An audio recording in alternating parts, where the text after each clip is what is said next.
Bismillahirrohmanirrohim. Akalar, mana yana bitta xonadon uchun chiqarilgan 3 tonna 3 ga beradigan kanalizasiya qushlarimizni montaj jarayonini yakunladik. Xolos hamma ishlari qo'ldan chiqdi. Mana chiqish ko'tidan chiqadigan suv texnik suv hisobiga mana shu bengerlar yerga singib ketaveradi. Mana atrofida trubalarimiz bari hammasi teshib qo'yilgan, shu yerda narsa emas bo'lish ishlashlik uchun.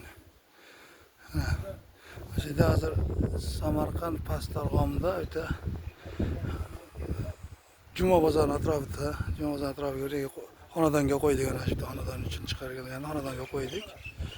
Mana shu 3 tonnalik bo'ladi, 3 tonna 3 ga beradi. Mana hatto gardan kelgan trubalarga ulab hamma ishlar qo'ldan chiqib tayyor ishlatsa bo'laveradigan holatda.